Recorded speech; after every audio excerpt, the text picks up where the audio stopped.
Wait for it. Wait for it. Oh. Oh. Yo! What is going on, Arkansas Razorback fans? SEC fans that found their way in here. Or Houston Cougar fans. Welcome. No, I didn't tag any Houston Cougar. Any affiliations with Houston. I am. Well, first off, happy Monday. I hope everybody's weekend was good. Mine was a house full of kids 9 and under. That was my weekend. It was loads of fun. Let me tell you, just all the screaming and screeching and yeah. But it was my oldest daughter's birthday. That was the reason why we didn't go live Friday. I meant to put out something on social media. I did. My bad. But yeah, I hope your weekend was great. Hope you guys stayed busy. Not a whole lot happening. A little bit of drama here and there, as always, with NASCAR and you know, all just the outside world just getting a bit crazy. So Tyler Edmonson, sir, how you doing? Big man Ross, Kelly Marie, how you doing? Fishman, Coca-Cola for me. What's up, Ty? You the man? No, you're the man, big man Ross. So we're going back to this. You guys may remember. I really do enjoy this beer. I do enjoy it. I've bought another 6-pack. You know, well, no, they do actually sell like the small cases, but I'm not a super heavy. Like, I don't drink a whole lot. Typically, it's after mowing the yard or whatever, or during live streams. So, Jacob is in the room. TTV, yo, boy, Judd! What's going on? Again, I hope all you guys had a great weekend. If you guys would, if you haven't already, tap the subscribe button, share the content. You know the routine. I am good, sir. How are you? I think that was addressed to me. I'm doing good. I love the can. Isn't the can... Really, the can is cool, and I love that it's brewed in Springdale. You can see that there. I don't know why my camera won't focus, but come on, focus. Focus. Oh, don't, Logitech, you're letting me down. But anyways, it's brewed in Springdale. It's tasty. Beer equals gross. Come on now. I saw some of you went fishing. John Hawes, who's in our Discord, he had gone. I think he went fishing this weekend. That's really cool. There's not a ton of information or a ton of news. I do have a freshly edited video coming to you guys tomorrow morning. I'm breaking down Nevada a little bit. It's an early look at Nevada, and I don't even think it's like 3.5 minutes long. That video will be available to you here on YouTube at 8 a.m. Can't wait to be 21. You're not 21? You're not 21 years old? Like and shared. Kelly Marie is always coming through. Coming through with the big bat. Yeah, I'm super ready for football. I feel like I do feel like it's happening. I'm just not 100% there yet. I'm a little, I'm a little bit, I don't know why, but this stuff makes me just so like, no other beer does this. I could drink a White Claw, a Bud Light, you know, you name it, nothing but for whatever reason, this stuff just makes me belch like crazy. But the more, we know Northwest Arkansas got bombarded with COVID, okay? I know some people think that it's just a giant hoax. I'm sorry, I disagree. I don't think this is a giant hoax. I do think it was hyped up by the media, and I do think some of these numbers were overinflated. I do believe that there's some strange stuff about people who already had pre-existing conditions and were already on their deathbed, and then they die, and they say, oh, nope, that's COVID. Well, okay, come on. Okay, but I do also think that you have to explain, and I've talked about this here before, you have to explain the spike in deaths, and it's hit the Marshallese community, and I'm right here in the middle of it. I'm in Springdale, Arkansas. I'm on the east side of town, for anyone who's familiar with Springdale. You know, and I'm at ground zero in Springdale, and maybe even Northwest Arkansas, really, because the Marshallese community got rocked pretty hard by it. It's so sad. It's sad that's happening to anybody. And so we're trying to take it serious here in our household. But I'm starting to wonder, because at the end of the day, it's going to be up to the governors as to whether or not they're going to be allowed to play football. Luckily for us, I don't see that being a problem. I don't see anyone in government stepping in and saying, you know what, no, not happening right now. No, it could happen. I'm just not really seeing it given our situation. I think we're going to be okay. Schools are going to be different. Our school, my daughters, finally, both my kids will be going to the same school this year. Oh, it's so nice. For the last 2 years, my youngest daughter was in pre-K twice because of her age. She's an October baby, a late October baby, so she had to go through pre-K twice, bless her heart. So she's finally stepped it up to kindergarten, and that's going to be this year, and she's finally in school with her sister. And it sounds like they're going to split this thing up between kids being there in person and kids being at home. So, long story short, I think college universities are going to have their own kind of policies, I guess, probably across at least Power 5 football conferences like the SEC, the ACC, just name them, Big 12, Pac, Big 10. I don't know what that means for the rest. We know that the lower divisions are probably screwed. We're already reading about baseball programs. Who was it, University of Chicago? Was it? Some Chicago school had to let go of their baseball program. It's going to have a strange, bizarre effect financially. Kyle and I both on the Hog Talk said that, look, we're going to have to learn to live with this. We have to learn to cope with it. That does mean we need to be careful. We need to be cautious, but we got to learn to live with it. So I think the big conferences, the big schools are going to be fine. So I've been asked that. That is my most common, the FAQ, frequently asked question. Are we having football? I think yes. That's what we're starting this thing off with. There you go. I know not everybody agrees that, look, I know I've got people who I know in my family, friends who think this is all hoax,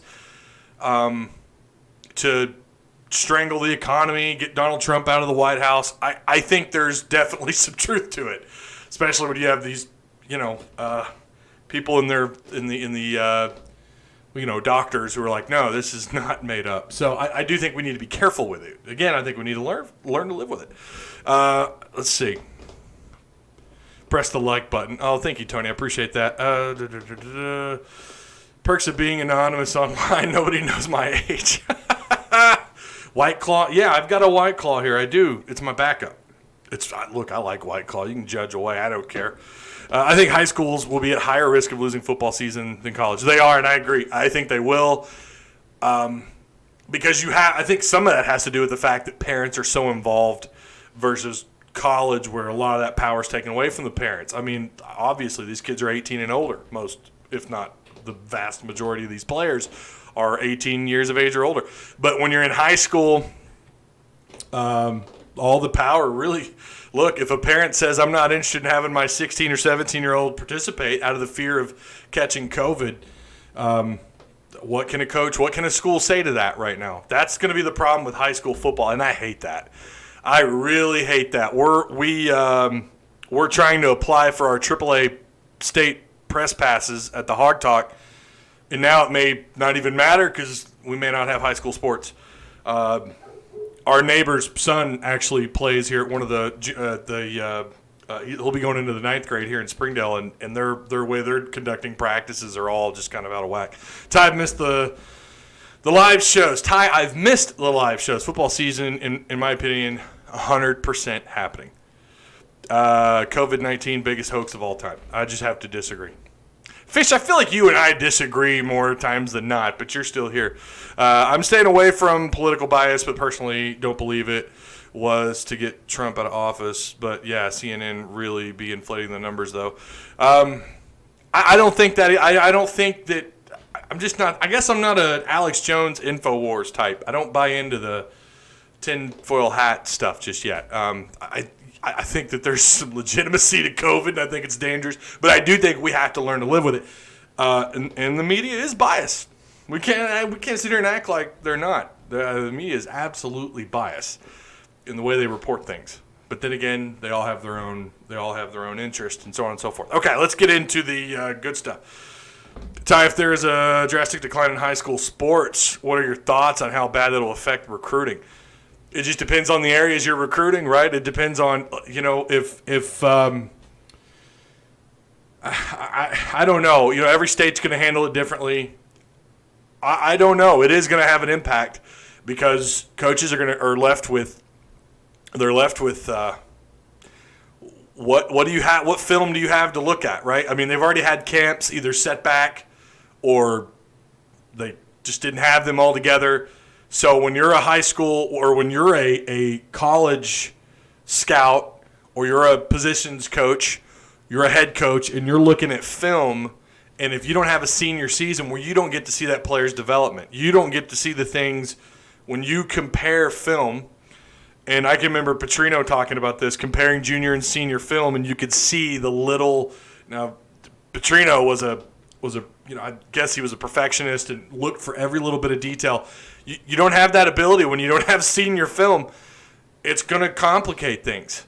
When you don't have camps, when you're not allowing official visits, which I think are ridiculous. I think that the fact that why can't a coach put a freaking mask on his face and go inside, a family's home, and the NCAA can set a rule, they can set a standard, regulations, whatever, that, everyone in the house, there has to be less than 6 people in the living room, and they all have to wear masks. Now, I don't know that the NCAA would have that kind of power because then you're talking about mandating people in their own homes.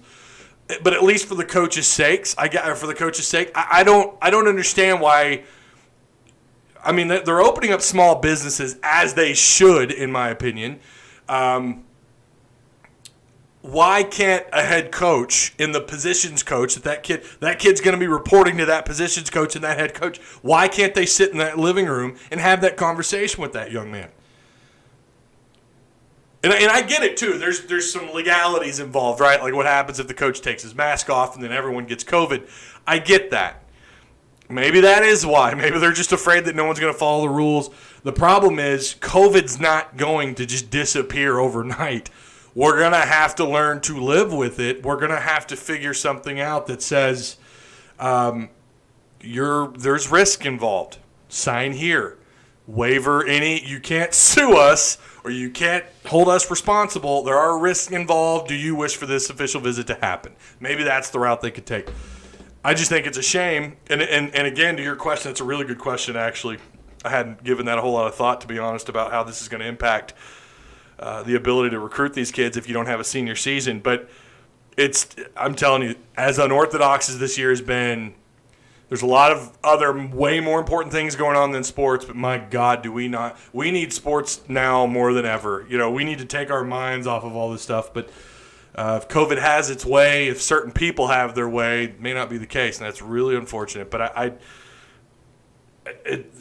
don't know. I don't have a crystal ball. I have no idea how this is going to happen or what's going to unfold.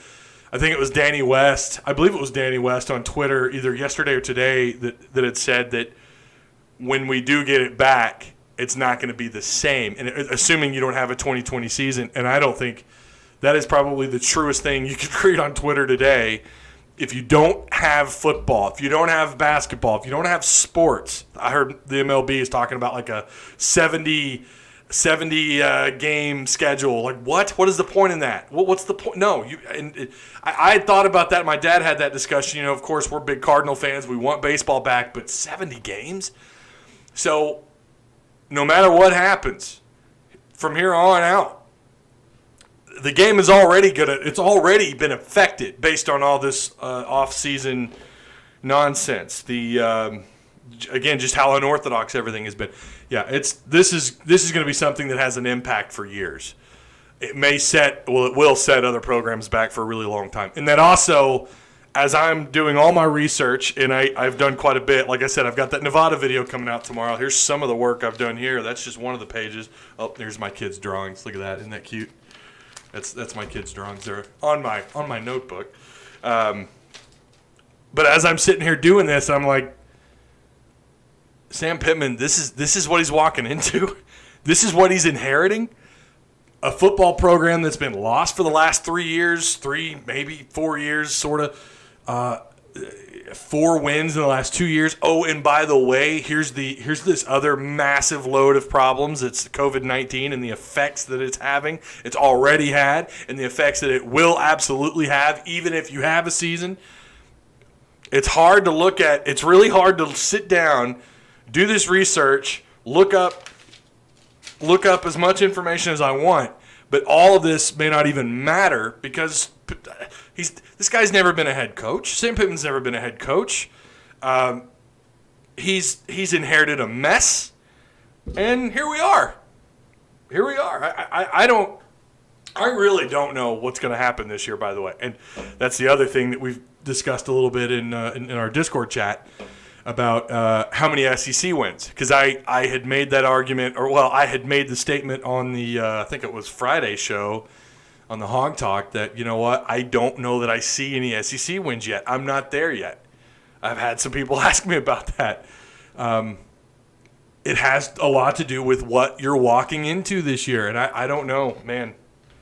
It's pretty tough. All right, let's start. Let's go into the Chaney stuff really quick. Chaney's found a new home in Houston. Houston last year, I forgot. I didn't realize these guys finished 23-8 a year ago, tied for the best record in their conference. They 13-5 conference record, which was I think a 3-way tie for first place in just regular season placement. But the oh wow! And I just got an interesting alert. Hang on, we'll get to this alert in just a second. We're just talking about Major League Baseball. So Houston. 14-2 at home last year, 6-6 on the road. That's where he's going. That's his new home. I don't know much about what they're expected to do next year, but I thought that was interesting that he would choose Houston. I wasn't aware they went 23-8, but that's what I'm looking at here, the 2019-2020 season. So Chaney's new home going to be the Houston Cougars. Again, like I said, wasn't completely shocked that he left. Okay, my phone, we just got an alert, so this is raw information. Breaking news, Major League Baseball owners vote to proceed with 2020 season under March agreement. What's the March agreement? Ask the MLBPA if players can report to camp by July 1st. So is that the 70-game agreement that they want? Oh, Lord. Whoever wins that World Series, you're just going to have the old Auburn asterisk next to the title. I mean, come on, they paid Cam Newton. Let's not sit here and act like. Okay. What'd you guys think? Have you heard of what's going on with Cade Cunningham at Oklahoma State really quick? What'd you think of that? Despite the Oklahoma State, you guys know they got busted. They're the first school, I believe, to actually be sentenced by the NCAA that was a part of that huge investigation that KU was caught up in it. A number of schools were caught up in this big deal here with these schools getting in trouble for cheating, for paying players or whatever. I don't have all the details on all that, but what's happening here is interesting because they get this postseason ban. Oklahoma State gets this postseason ban. They're hit with I think it's a 3-year probation, recruiting scholarship distribution probation. I don't know how many scholarships they're reduced to. I thought it was like 5 total in 3 years, but I'm probably off on that. Again, I don't have all the Oklahoma State information out in front of me. I'm just counting down the days till LSU gets their doors completely kicked in, and Will Wade is out the door, that cheating-ass program. LSU sucks. So Oklahoma State, they're going to get Cade. He's going to come despite the postseason ban. I mean, look, all he's got to do is have a decent year. He's not going to be at Oklahoma State very long. I asked this question, is Oklahoma State, because if you guys remember, several years ago, Sports Illustrated had actually done a piece on Oklahoma State football players I think it was shortly after T. Boone Pickens, who recently passed away, gave them a ton of money. All of a sudden they started winning games, and there were some accusations, and Sports Illustrated actually made it their front page story of one of their issues. And these players, like Sports Illustrated had to go track these guys down. It wasn't the other way around as far as I know. I could be wrong on that. But they had to go track these guys down. They weren't out trying to get their old school in trouble. Now, I'm sure some of them were probably pissed off with how things were going, or maybe they got beat out and they were just mad. They lost their position to some other guy and they're pissed off. But Sports Illustrated had to go seek these guys out. And there are a lot of crazy accusations. If you don't know what I'm talking about, look up Oklahoma State Sports Illustrated issue. There's a lot of crazy things in there. Now, there's also a lot of Oklahoma State fans that I know believe that was a hit piece by Sports Illustrated, because Oklahoma State, let's be honest, isn't exactly a program with a rich college football history like that of Oklahoma Sooners, or half the Big 12. When it was created in the 90s, was still in a way better situation than Oklahoma State was. And you go further back in their history, they weren't exactly a blue blood school. They still really aren't. They just figure out way. I mean, they get there. You gotta give them all the respect in the world. I like their head coach. I don't care about all this crap that's coming out. I'm not going back into that. I want to stay so far away from politics. I've already gone far enough in this episode or in this live show. I don't care about the OAN shirt. I think that was nonsensical. For all of you that were triggered by that, he apologized. And it seems like everyone's moved on with their lives. But look, Gundy has found a way to win at Oklahoma State. But there were accusations that the football team was cheating. Here they are, caught red-handed, apparently, and this Cunningham, his older brother, he's on the staff. They hired him.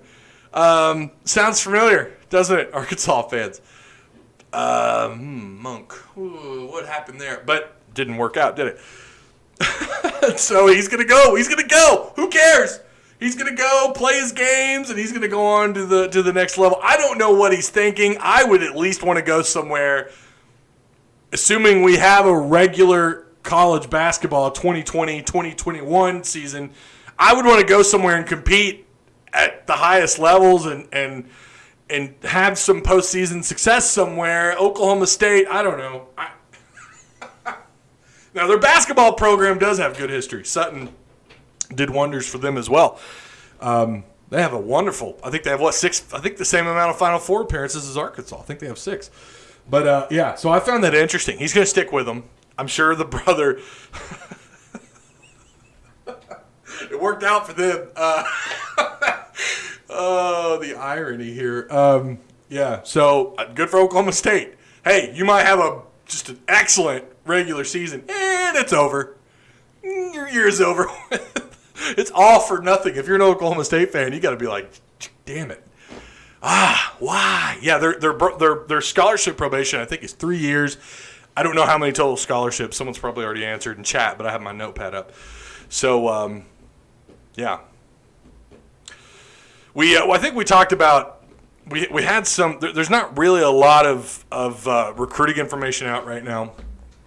Switching over to football, we had a conversation in Discord about some players that could be committing soon, and I still believe Drayden Norwood, 4-star defensive back out of Fort Smith. I still feel like he's 100% a hog. Anything could happen. We know that. Scroll down here. We had I was going to talk about Tyler Hibbler. Right. Okay. Tyler Hibbler, 6 foot, 185 pound safety, who was supposed to announce, I think today. I think he was supposed to announce today, or no, it's tomorrow. Yeah, he's announcing tomorrow. Again, 6 foot, 185 pound, 3-star safety.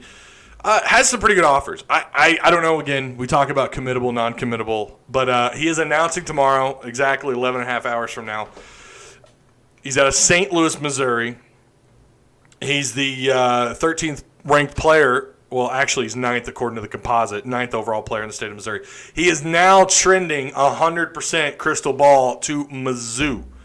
So something happened within the last week. I'm sure Drinkowitz just went all out on FaceTime, I guess, and really showed this kid that, hey, we want to make you a priority on defense. I guess I don't really know, but he was all hog from what I understand. What was recruited by Odom for a while. I think Odom had been recruiting him while at Mizzou. 247 is I think they actually have him as a Power 5, a projected Power 5 starter. So I mean, they think somewhat highly of him. But he's really he's another one of those kids whose recruiting is ramped up. What's strange is Mizzou didn't actually offer him. Now, I know that Odom had interest in him, but they didn't actually offer him until April 20th of this year. And then, so that was just, again, that was April 20th. He had a K-State offer back on April 13th. And Louisville just, it was his last, I think his most recent offer. It is entirely possible that Arkansas backed off, too. That is entirely possible. I don't know. I don't see why Barry Odom would be actively recruiting this kid since he got at Arkansas. I don't know in line if he was one of his first offers or not. I don't think so, but maybe he was. I need to pull that up. But for whatever reason, Mizzou is now pulling ahead and has overwhelmingly pulled ahead. In 11 hours, we're gonna hear him announce more than likely go to Mizzou. I don't know that there's anyone else scheduled. I don't think there is, at least through the month of June or even July. And again, this could change as soon as we're done here, but I don't think there's anyone else that's going to announce or be on commit watch until probably maybe around fall camp. And I think a lot of what some of these kids are doing, we saw Tennessee rack up, and I don't think they're going to keep all that talent they got. But I think what a lot of kids are doing is they're in wait and see mode as to whether or not they have a senior season. We talked about that a second ago. And they're waiting to see how the NCAA handles things. I think they're really just in wait and see mode. A lot of these kids have not been on official visits. They've not had the opportunity to camp. And it's really hindered the recruiting process. Again, it goes back to what COVID has done to this season. It's been it's just really messed things up. American Red Ale, brewed in Springdale, Arkansas.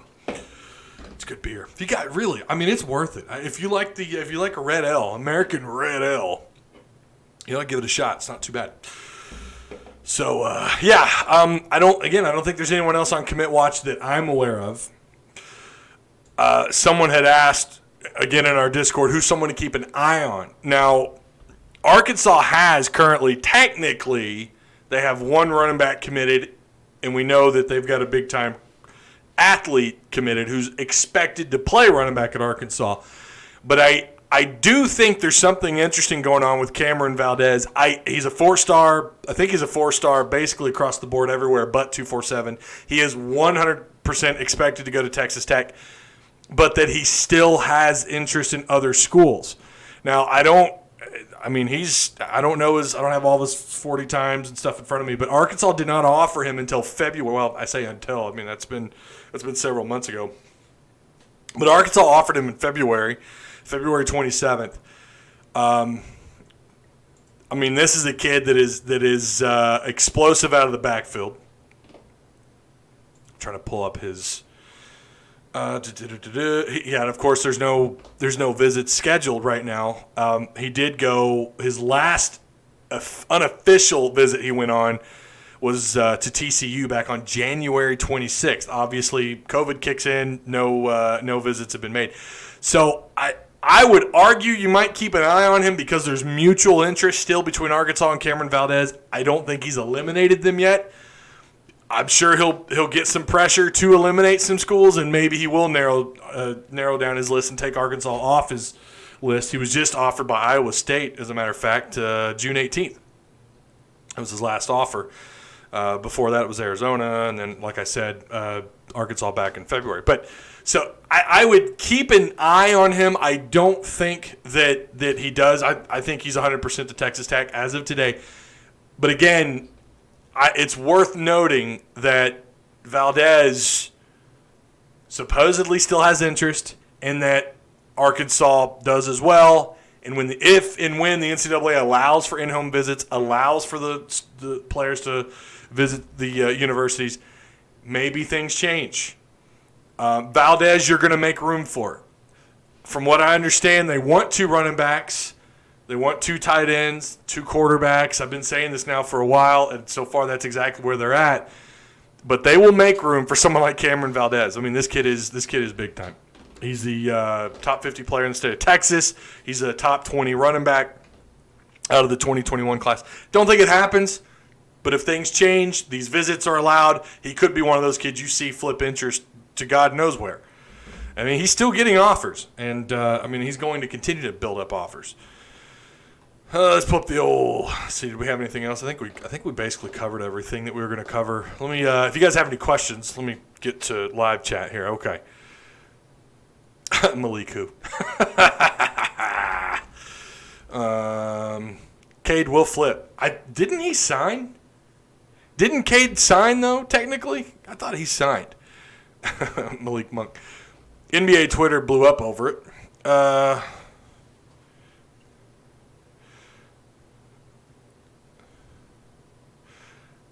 I don't know what you're talking about with Sunbelt. Drink what's up, Mr. Bloodline? How you doing?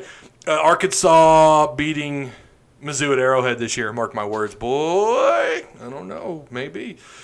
The thing with Malik was a couple of weeks ago, we just got reinstated last week. I hate when people go pro and then screws it all up for other dumb stuff like that. Arkansas has the toughest schedule in all of college football, and we have to play in the middle of COVID. That's the other thing that people aren't really discussing is this is a pretty tough strength of schedule. You got Notre Dame as one of your non-cons. You've got a Nevada team that look, they won 7 games a year ago. Again, that video will be up. I think 8 a.m. is what I have it scheduled for. Did you guys see? Oh, and here's Valdez, actually. I don't know if I didn't pop that up for you, but there's Valdez for those of you curious about him. There he is right there. I forgot to pop that up. There he is. A lot of you are like, yeah, we know. Okay, did you see this thing on Kerstad? I thought that was really cool. Kerstad never went 3 straight games without a hit in his career. I didn't know that. And still managed to record a hit in all 16 games, albeit all non-conference games of the 2020 season. Yeah. D1 Baseball has a write-up on that. How about that? Huh? Way to go, Kerstad. Doing big things. All right, if you guys have any questions, let's see, what do you think about 7A football this year? Thoughts on North Little Rock? Yeah, I have not. I haven't read my Hootens yet. That's really the only way I get a good idea as to what to expect on the year is reading Hootens. If I'm being honest. Yo, what's up, Tanya Henry? How you doing? Thoughts on North Little Rock? Yeah, Little Rock. There's going to be several pretty good Little Rock schools this year. Fayetteville's got some playmakers. Harbor's going to be interesting to keep an eye on. Zach Clark at Springdale. Former Purple Dog, by the way. It's so weird to see him coach for Springdale. I think he was there. He was a senior when I was a sophomore at Fayetteville, and that was the year Springdale kids spray painted that Purple Dogs sucked in red lettering on the front of our high school. Oh, that was such a good rivalry. Some of you guys just have no idea. I want to go to Notre Dame. It's second on my bucket list for football, and I will be heartbroken if football season gets canceled. Oh, I hate that for you, man. I too hope you get the opportunity to go to Notre Dame.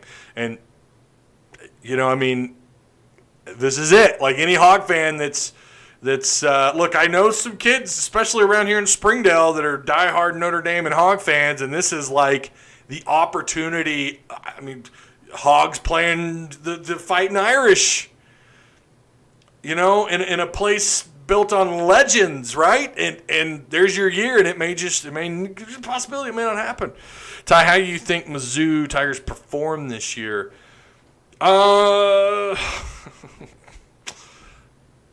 Drinkowitz, I think that was such a bad hire. I feel like he's going to be one of those, like, out the gate bad hires, and then year 2, year 3, maybe he starts to get things turned around. I don't know. We base so much on his body of work as a coach, the whole thing with Gus and what he was able to do at Appalachian State. I just, like I said, I'm still getting caught up on all these books I got to read. You guys should see all these. I've got all this stuff to read. I've got books, magazines. I'm doing all my I bought them all. You're talking about, was this like $50 worth of magazines here? 12, 20. I've got another one somewhere. I've got them all. So I'm still doing my research. I'm still trying to compile. This is what I do every year, even before I started making content, before I ever became a YouTuber. I'd buy them all. I'm so curious as to what they all have to say, and I'm still like I'm just now past Nevada. I'm just now past Nevada in terms of how good or bad I think they may be. I think they are a 7 to possibly 8, somewhere between 7 and 9 wins this year. That's game 1 for Arkansas. That'll be Nevada's second game. That's going to be their second game. They have a game at the end of August, and then they go to Fayetteville. So that video will be available. I don't know what to think of Mizzou yet. At first glance, they look like a 3-9 team at first glance. By the way, you said Petrino was a perfectionist. Not on his bike. Film room, he was an asshole and a perfectionist, yes. Not on his bike, though. I heard Joe Adams is going to be the wide receiver special teams coach at CAC. Yes, Central Arkansas, yeah. How do you think Arkansas will do? In what, Tanya? In football? I'm not there yet. When I am, you guys will know. Drinkowitz is a great value version of Malzahn. Are you suggesting he's the Mountain Lightning? He's the RC Cola Gus Malzahn? Is that what you're suggesting? Because I probably agree. You think Muschamp makes it out alive this season at South Carolina? God, he's an angry man, isn't he? He always looks like, when you see him in the middle of a rage, and when the way the media always seems to take that snapshot of him when he's got his neck out and he's just angry. He looks like he's on the toilet, like he's constipated. I don't know. South Carolina fans kind of have that we used to be good syndrome, kind of like Hog fans do, honestly. Like, they got a taste of doing okay, right? Better than what they expect. And they want to stay there and do better. And you can't blame any fan base. You'd be a crappy fan base if you didn't want to do better. I'm kind of surprised he's still there in a lot of ways. Football and basketball, says Tanya. Oh, that's a loaded question to ask at the end, Tanya. But look, football. Like I said on the Hog Talk, and thanks for the question, Tanya. I appreciate it. I'm doing everything I can to find Arkansas an SEC win. I'm doing everything I can. There are some big bonuses, the obvious, like the skill position players, right? I really think Arkansas has top 4, top 5 skill position players, like in the SEC. If you wanted to compare them to, don't get me wrong, there's some other schools that have loads more star power at the running back and receiver position. But based on Arkansas's potential, based on what they did a year ago, and even what they did out of high school, guys like Shamar Nash, who we forget about, 4-star player. I don't know what his future's like at Arkansas. I don't know where they're going to – there had been some rumors that they may switch him to defense a while back, but I don't know. I think that was a Chad Morse thing. That'd be a really good question for Trey Biddy, actually. He'd definitely know more on that, but on a lot of things, to be honest with you. But there's a lot of good at the skill position. Rakeem Boyd. You've got the transfer. You got Amonte Spivey. You've got experience going to the quarterback position. You've got Hudson Henry, who was highly sought after as a kid coming out of Central Arkansas. We all know his connection and his legacy and everything with that last name and what his big brother did here, both of them. But obviously one's in the NFL playing the same position. A lot of expectations out of him. You've got guys moving around. We forget Blaine Toll got moved over to defensive end. From defensive end to tight end. But you have a little bit of depth finally at tight end, or you will this year. I think they were kind of looking for that this offseason. Unfortunately, we didn't have a spring to get a chance to get some exposure to that. You've got, I really feel like Arkansas along the line of scrimmage, on the offensive line, rather. I don't know about the defense.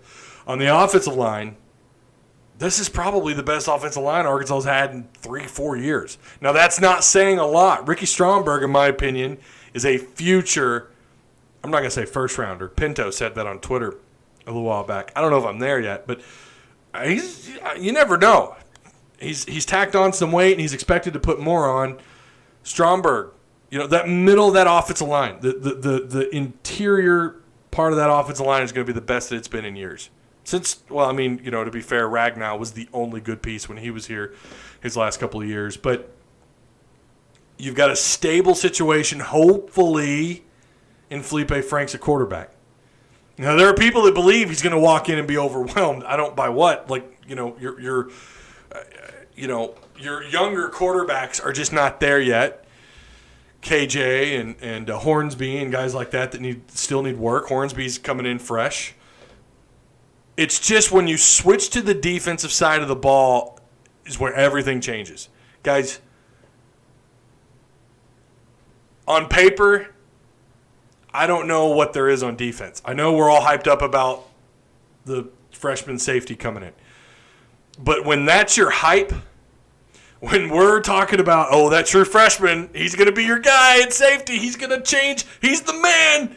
When that's your hype, that should tell you everything you need to know about this defense. On paper, as it stands right now, this might be the least talented defense Arkansas has had in years.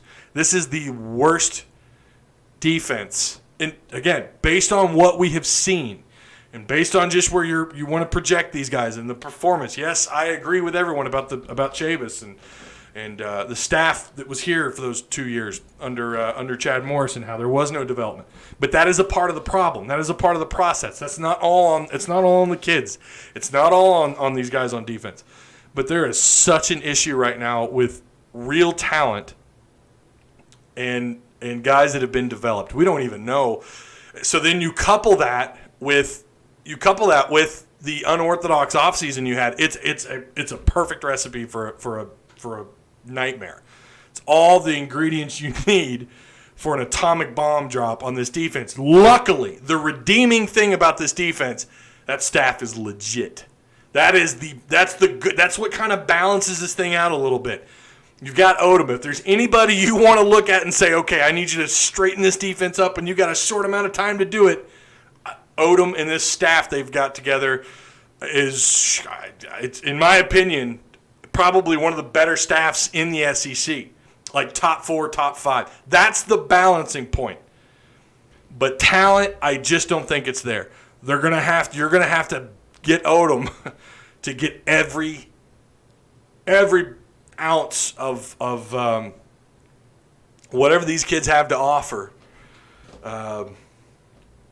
You're going to have to get it out of them and hope to pray to God that maybe there's, Dorian Gerald, who I was real big on, he had one game. It was Portland State. He was in that backfield all night long, right? He's had plenty of time to get ready for the season. Now he's just got to get his mind right. Dorian Gerald could be someone you keep an eye on.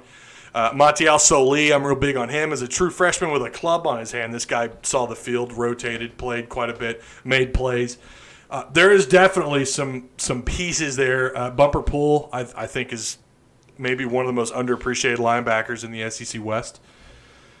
It's just whether or not they're able to come together and play well as a unit. I just think talent-wise and just the body of work, the history, the last 2 years, the guys that are on the field, the disservice that was done to them by the previous coaching staff, coupled with COVID-19, the unorthodox, no spring camp, things have just been wonky and crazy. It's just a perfect recipe for disaster. I'm really worried about what's going on defense. You got new blood. You got Levi Draper coming in from Oklahoma. I know some of you are really excited about him, and look, I hope so too. RJ Young, we've talked about him and how big he is. I hope to God he's right. You're going to need Levi. You're going to need Xavier Kelly. You're going to need all the pieces you can get to put together a strong front seven. I just don't know that it's there yet. Defense is going to be a major struggle again. God, if we could just beat Lane Kiffin, I'll be happy. For a first-year coach like Pittman, this is the worst nightmare. Tough schedule, tough circumstances, absolutely. The SEC West coaches are really good. Pittman, Kiffin, Ed, Nick, Saban, Jimbo, and more. I think the Hogs hold up against Notre Dame better most people. Dame's D ain't that great in my opinion. I still laugh at how bad Joe Craddock was. I think Odom will surprise us with what they do overall by the end of the season. I hope that's the case as well. The talent is there. We just need to get them on the same page. They are? I mean, Timothy Ware. Like, who are you looking at? I think there's there's young talent. I'll agree with that. There's young talent. I still wonder what Monteric Brown does. I still wonder, you got Joseph Fouché, right? But when I say talent, I'm not talking about these kids that were studs in their small town. I'm talking about all-conference caliber kind of talent. That means first through third. My God, I think it was an Athlon goes to 4. They go to 4 all-conference. That's ridiculous. That's participation trophy. That's a participation trophy. 4 all teams? Are you kidding me? But I'm talking first through third. Where's the talent at? You remember the Houston Nut years when it was a bad year, when you only had like 5 guys make the, I think Arkansas made maybe 2. Made maybe 2. You can't see the magazine. I don't know where the talent is. They've got young talent. They have unproven talent. You have injured talent like Dorian Gerald. You've got, again, you talk about Boucher as someone who I was big on when they were able to nab him late several years back. I'm telling you, this beer.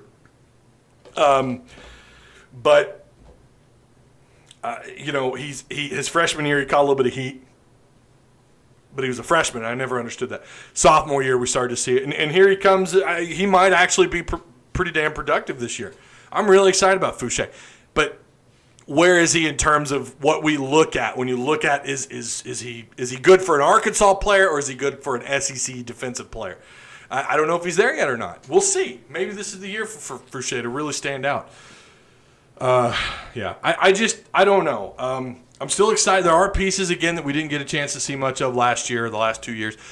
And, again, it's not all on these players. If anything, Chad Morris's last 2 years, he went and found pieces that not only fit, well, what he was trying to put together in terms of talent, but he found actual talent, something we haven't really seen happen here since maybe Brett Bielema's few years with Sam Pittman.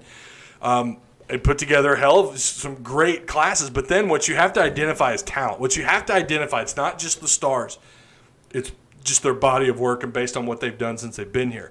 And right now it's all unproven. I will say this, like I said, it's the most, I think, talent star power-wise they've had on one single roster that they've had in a long time. It's just, is it proven? No, it's not. They've got a lot of proving to do. Get another swig of this.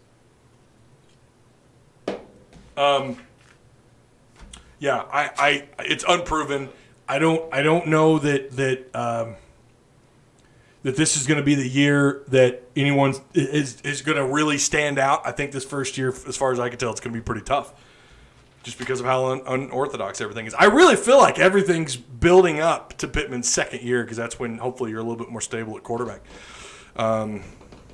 You think Tennessee Vols are a dark horse this season? I think Tennessee should be taken seriously in the SEC East. I will say that. Bumper is just kind of slow, but the kid has big heart. Well, I don't know about that. His biggest question when he got on campus was his cover skills, and I just based on the talk from people who were there and based on what I saw, I think he improved quite a bit last year. I think Bumper Poole has a future. And I don't know if he's an NFL player or not, but I could absolutely see him as someone by the time he leaves here being an all-conference player. Like, I think the world of Bumper Poole. I mean, he's been in there. Don't forget, you got Zach Zymos back there, who I was kind of surprised he didn't see more of the field. How do you even install a brand-new offense with this COVID crap? Yeah.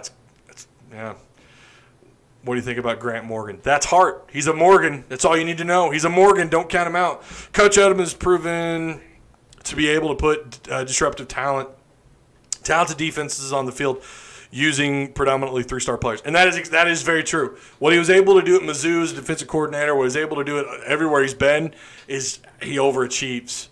He's always been known to overachieve, and that's the thing, again, that balances you out. R.J. Young said that Slusher reminds him of Ed Reed. Slusher is going to be a badass.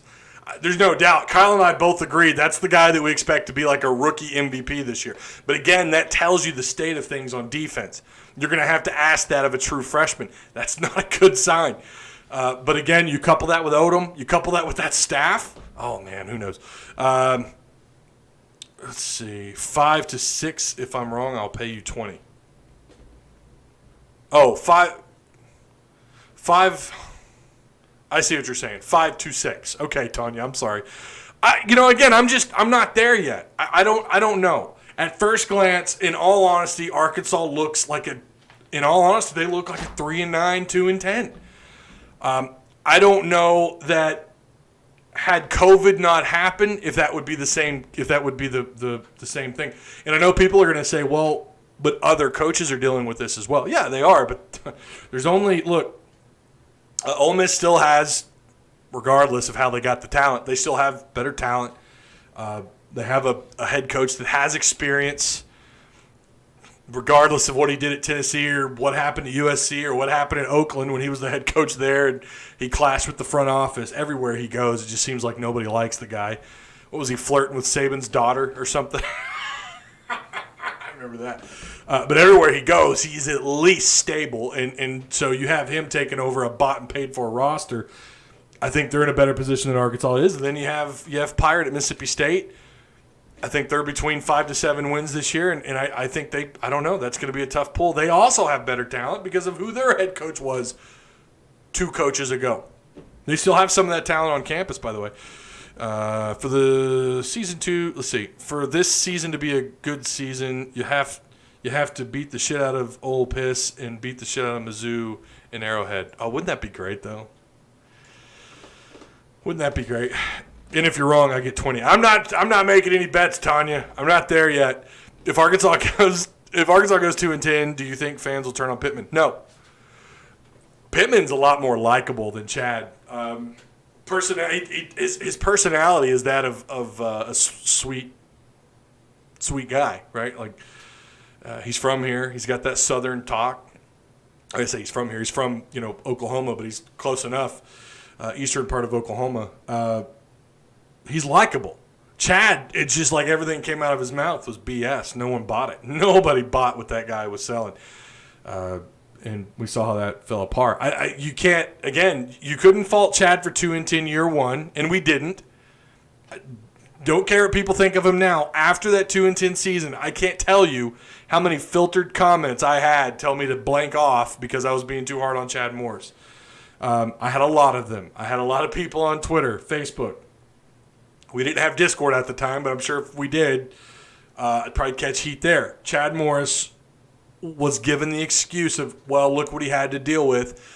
So we have to be fair to Pittman, and I think that'll happen, especially because he's more likable than Chad ever was. And I do think Sam Pittman's honest. I think that's what people like about him, is he truly is honest. It's why he's able to recruit. It's why he's able to walk into these homes and get these players like, look, man, I love you. I'm going to take care of you, and we're going to get this done. That's just kind of that's how he wins these battles. That's what makes him so. It's a part of what makes him so likable, and fans love Sam Pittman because he identifies with the culture. Chad was always that Texan, and I think that was kind of a part of it. But 2-10 is going to be forgivable. It has to be because it's year one. I'll always stand by that. 1-11. What do you think of 1-11? Oh God, what if he does go? What if he goes 0-12? I don't think that he will, but what if that happened? We have to be willing to have that discussion because nobody in their right mind before Chad thought we would go 2-10. Before that, 3-9 or 4-8, 3-9. Nobody thought we'd go 2-10. We've got to be willing to have that discussion. Like, what do we do if you go 0-12? Is that out of the realm of possibility for Arkansas? I don't know. Chad sucked. Well, yeah, yes, he did. I'm surprised Chad Morris' security guards didn't turn on him. Pittman will leave Arkansas a hero. Tanya, you said that, not me. I'm not saying that he will or that he won't. Chad said that he was a high school football coach at heart. Pittman would never say that. He's up for the challenge for rebuilding the team. I hope you're right. I still laugh at bad Joe Craddock and Joe Chavis were. It's so embarrassing. All right. Again, go give this a try. It's up here in Springdale. I don't know if you have it in a Walmart near you, but pretty good. I didn't crush it like I did last time. Slow sips. I hope that's the case. That that they don't have another 2-10 year. For right now, I've still got to get through all this stuff, all this fine stuff, and I'll give you I'll tell you what I think. It'll be an honest, unbiased opinion, because that's what you got to do. You got to be unbiased. I might catch some heat for it. It is what it is. Pittman and Musselman are the same coach, just different sports.